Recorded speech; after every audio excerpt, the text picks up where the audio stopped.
अपने सैया जी से कहे आजे काल के महीना रहे सूरज एजेंसी जी। अरे वाह क्या बात है, मतलब सूरज यदुवंशी जी। वाह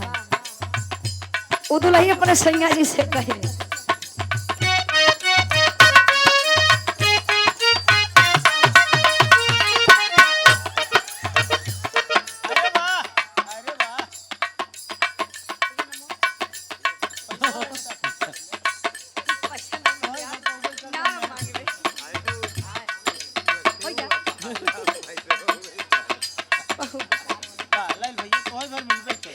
और सम्मानित हृदय के गार्जियन जी आपका भी बड़े भैया ये सूरज यदुवंशी जी का भी सम्मान कर रहे हैं। ताली बजाए फिर से प्रतापगढ़ के शेर हैं आप लोग। वाह ये जिया कम से कम सूरज यदुवंशी जी जांच बतावे हाँ प्रतापगढ़ में गए कहूँगा भाई आ यार इतना नहीं बजावे चाहिए दुल्ही कहे। अच्छा ठीक और आप सम्मानित हृदय के गार्जियन जी आप चंदमणि यादव उर्फ फन्नन को भैया मेरे चांदपुर से हाथ तो ऐसे मुस्की मारा था जिसे लगा था तोरे बड़की माँ मिल के आई है। एक कवि जी बगल हुआ तुम बाहर हुआ बगल हो गया भैया बाहर हुआ लाइन क्लियर नाट्य अच्छा रही मुकेश यादव भैया मेरे पेंटर साहब नवा के धड़ के छतिया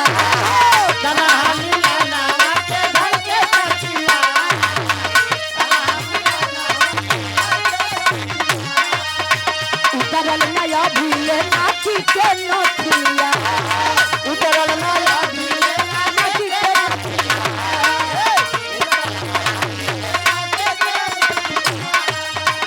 कहे तनहा मिला नवाज के धड़ के छतिया उतरल नया भूले नाची के राम यादव जवाना करैले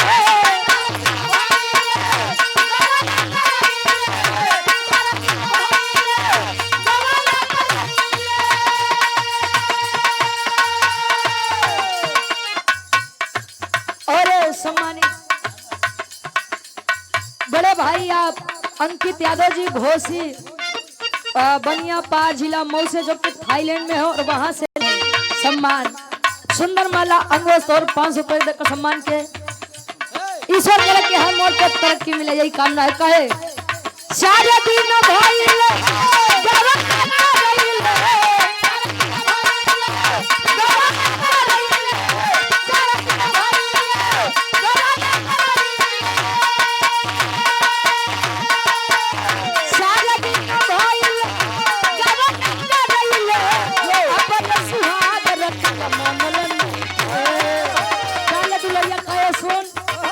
तहरा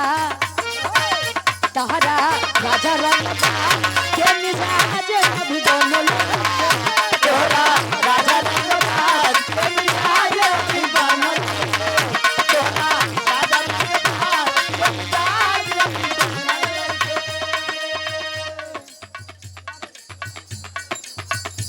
ये हमारे सम्मानित गार्जियन जी जो कि श्रोता सम्राट हैं गीतानगर की 500 जमी से दरोगा यादव चाचा हमारे कुल से घूमिया इनकर ये फरमाइश बनना दीजिए पीछे जैसे नहीं गया 200 रुपए का सम्मान आशीर्वाद के छा रही सोनू यादव धर्म के हमारे बड़े भाई कंदला मवैया लच्छागिरी हंडिया प्रयागराज से ये 500 रुपए का सम्मान ऑनलाइन आया है आशीर्वाद के छा रही कि बच्चे अपनी कला में कामयाब रहे। अब लड़की कहे सांझे से काहे निहारा तारा वो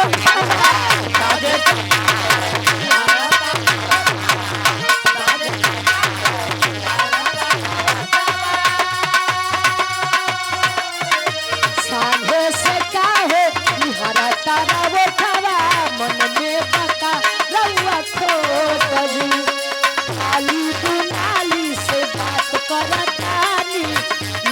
भजाई बननो कजी साले जुलाली से बात करवाई साली जुलाली से बात करतारी लागे भजाई बननो कजी साले का कहे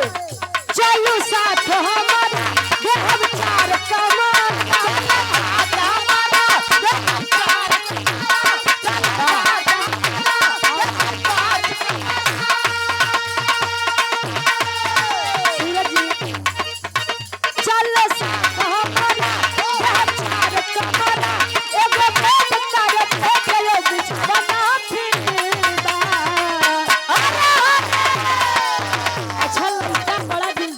नहीं तो आज के हम महंगाई के दौर में कोई 50 रुपया दे के नहीं तैयार बा और लड़का इतना दिलदार रहे हाथ बका कहे चलो साथ हमारा देहब चार कमाना देहब चार कमाना चला दादा देहब चार चलो साथ हमारा देहब चार कमाना एगो बेट कर गयो पिछवाना खाना लोग पीना साथे रहना फिरीदा खाना लोग पीना साथे रहना फिरीदा खाना रहना फिरीदा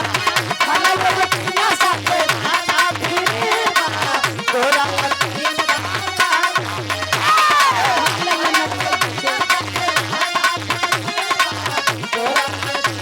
नदिया के बीच दरोगा चाचा फरमाई भाई ये लैला ओकर बाद हमर 5 मिनट कुछ गाय गई यदुवन सिंह के नंबर रही दुल्ही कहे झारस जब बाल सैया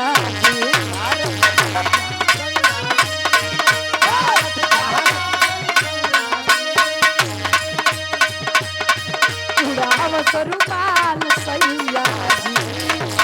उड़ावत रुमाल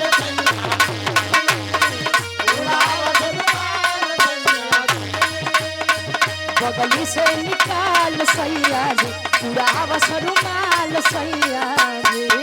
बगल से निकाल सैया जी पूरा बस रुमाल सैया जी पूरा बस रुमाल सैया जी पातर कारी हैया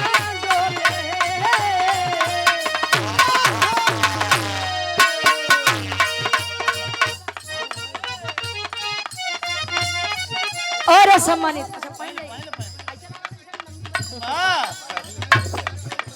अरे वाह और सम्मानित जब पढ़े है का वाह सो क्यूट अब बोला था यार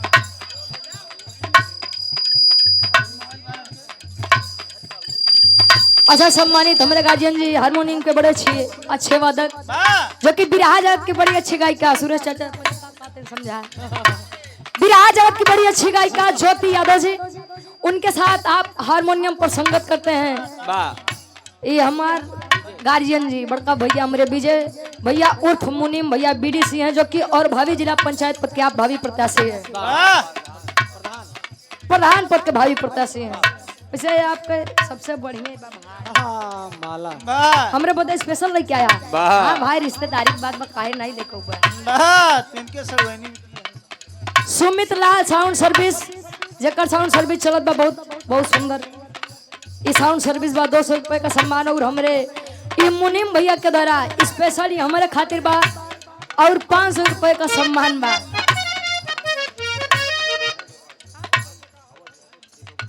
राम अवध यादव जी खलीफा साहब गोपालपुर से 100 रुपया बहुत बहुत धन्यवाद बा विजय भैया कहाँ गया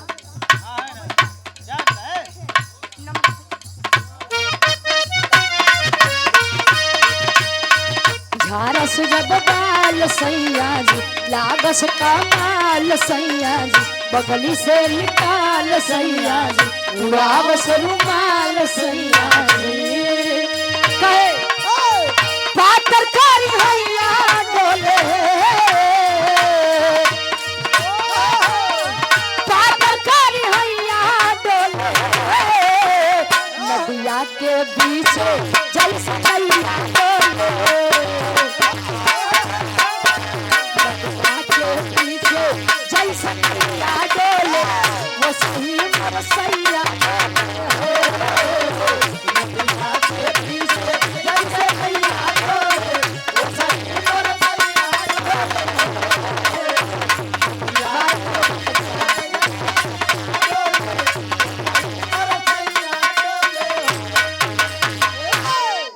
सम्मानित हृदय के गार्जियन जी, आप गीतानगर की पवन सजमी से श्रोता सम्राट यहाँ यूपी से बिहार तक आप चला जाता बिरहा सुने बदे सम्मानित दरोगा यादव हमारे गार्जियन जी, ये हजारों हजार रुपए का सम्मान बहुत बहुत धन्यवाद बा। चंद्रजीत यादव जी रामापुर से 100 रुपया बहुत बहुत धन्यवाद बा। आखिरी फरमाइश और ओकरे बाद देखिए छोट सा लोग सुनाई दे बिरहा वार से आप लोग सुना फिर दूसरी बार बिरहा हमसे सुन ले जाए। क्या बात तू सही सही दिलाई कहे अरे हाली तक कहीं पियावा के बिन चलुए इन जन छापता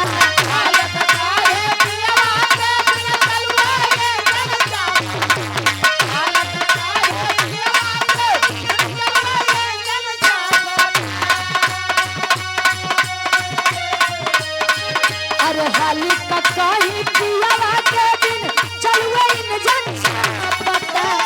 नाया नाया भाई बाबा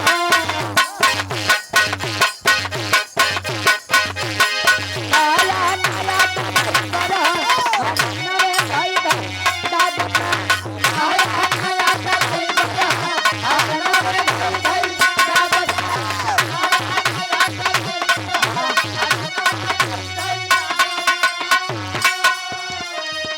सम्मानित फिर से हमारे गार्जियन जी, आप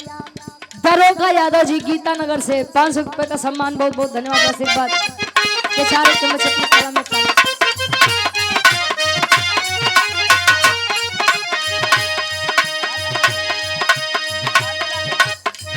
लाल लाल हो ठावा से लाल लाल हो ठावा से छुए लाल लैया हो से छुए हो की से छुए जैसे या मामा के मोजादा जब से छुए हो की से जैसे या मामा के मोजादा हो की से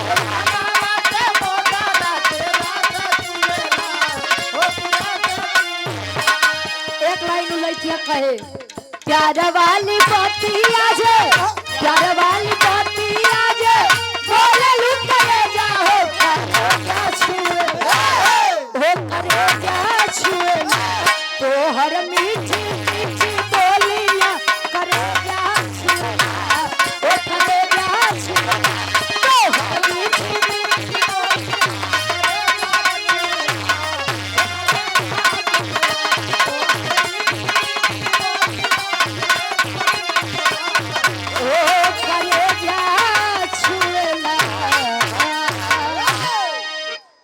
माई के भाव भजन अवंदना भी हो गए धुन तज के भी आनंद क्या बात है।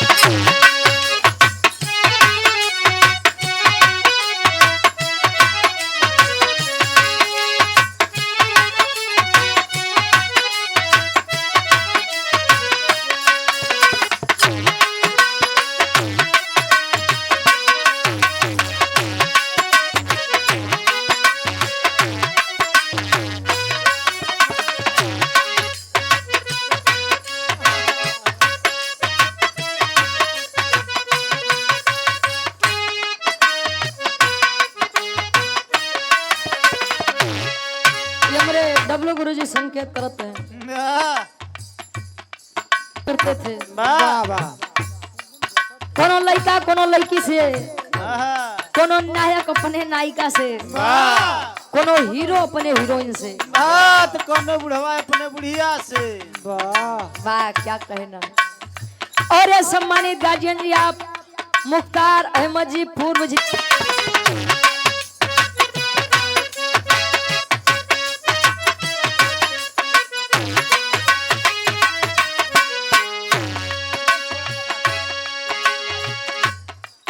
हम तुम्हारे हैं।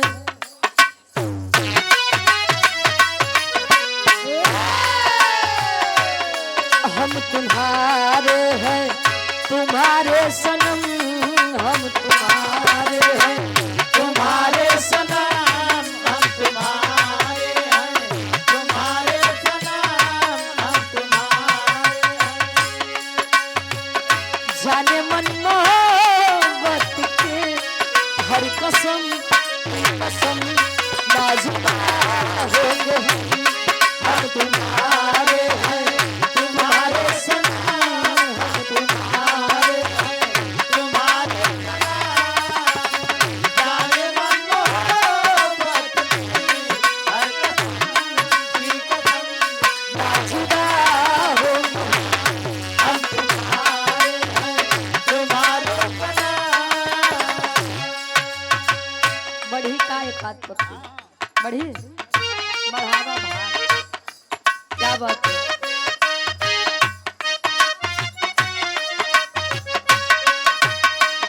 कहे हम तुम्हारे हैं, तुम्हारे सनम,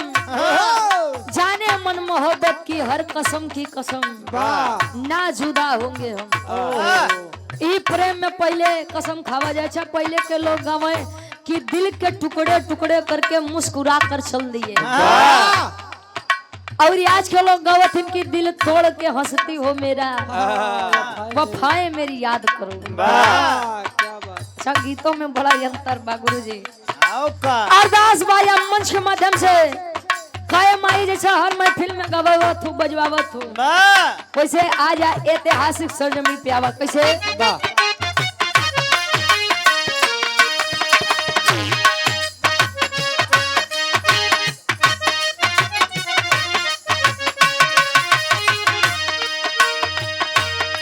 माँ तुम्हारे ही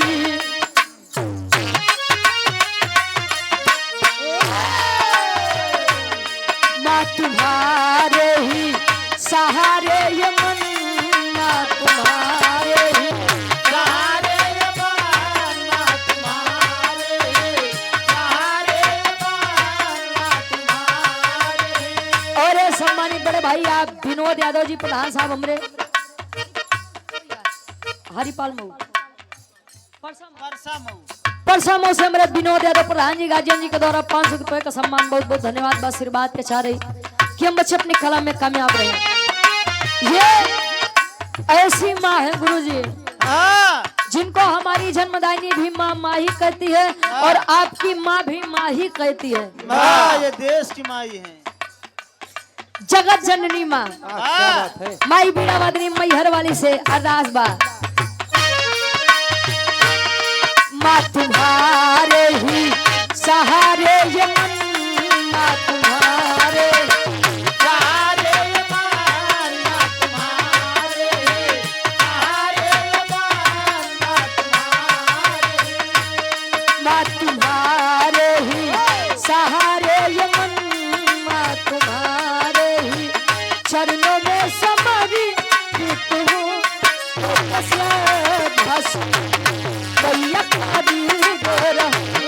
माँ तुम्हारे ही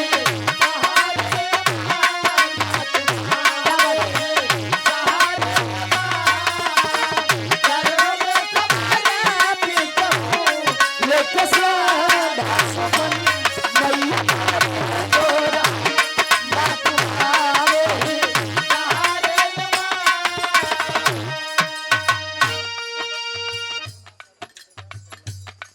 कोल्हापुर से आप शंभुनाथ यादव जी कोटेदार साहब, ये 500 रुपए का सम्मान बहुत बहुत धन्यवाद बा कोटेदार साहब के आशीर्वाद के चारे माई करे काम में दिन दुना रात चौगुना तरक्की हो।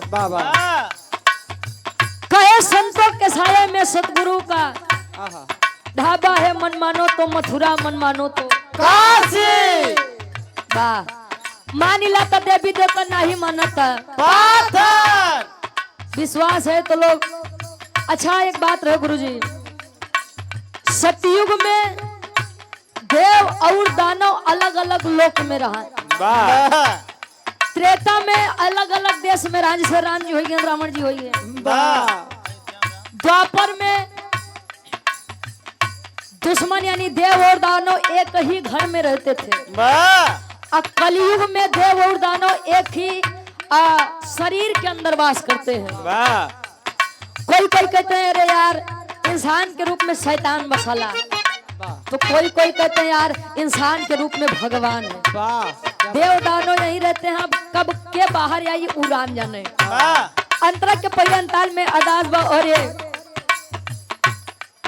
पशु डॉक्टर पवन भैया, पशु वाले भैया हमारे सुवंशा स्वरूपपुर से 200 रुपए का सम्मान, बहुत बहुत धन्यवाद। बात कहे आपके चरणों में मेरी है जन्नत, आपके चरणों में मेरी है जन्नत, आपके चरणों में मेरी है प्रीत आशीष रहे बस यही प्रीत आशीष रहे प्रीत आशीष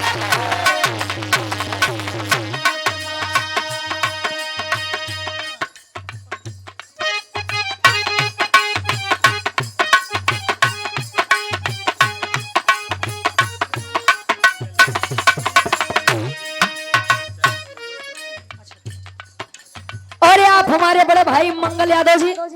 जो कि भावी जिला पंचायत या भावी प्रत्याशी हैं गौरा, अच्छा सॉरी शिवगढ़ तृतीय से। हमारे गार्जियन जी क्या कहना, वैसे गुरु जी बड़ा मुसीबत से मिला था। वाह हाँ, भाई चुनरी है।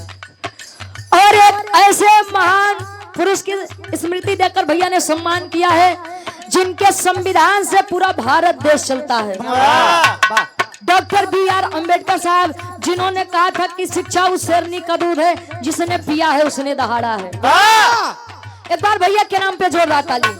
वाह क्या बात है, जय समाजवाद जय संविधान भैया, बहुत बहुत धन्यवाद। बा क्या बात। अच्छा हम समझ गए भाई, हम तो वही समझ गए। बहुत बहुत धन्यवाद आशीर्वाद के चाह रही। और आप हमारे बड़े भाई सनी गुप्ता जी लक्ष्मीपुर से समाजवादी पार्टी से भावी प्रत्याशी जिला पंचायत सदस्य हैं शिवगढ़ द्वितीय से हमारे गार्जियन जी सनी गुप्ता जी, 500 रुपए का सम्मान ईश्वर करें कि विजय का तिलक आपके मत्थे पर लगे, बहुत बहुत धन्यवाद। आशीर्वाद के चाह रही।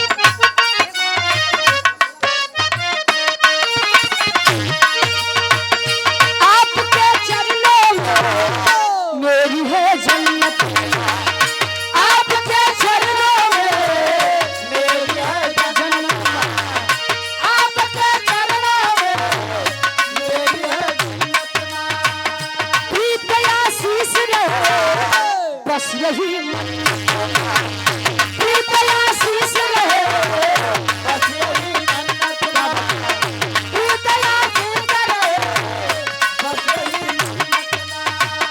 जग में अनमोल है ममता, कोई ना करी सका समता, दरस बिन मानो हो मगन।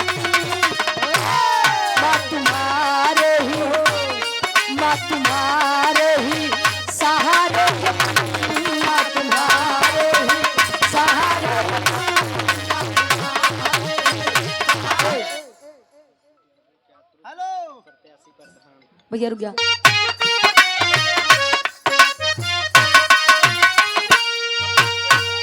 गुरुवर बिहारी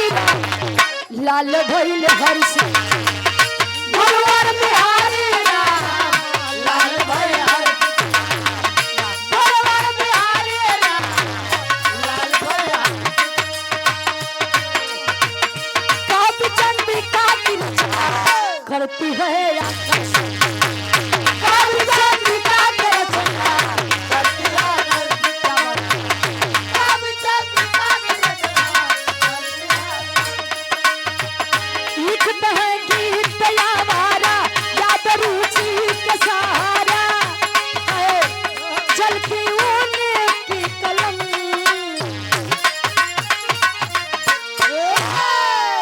अरे माँ तुम्हारे ही, माँ तुम्हारे ही सहारे ये मन, माँ तुम्हारे ही अरे चरणों में समर्पित हूँ लेके श्रद्धा सुमन।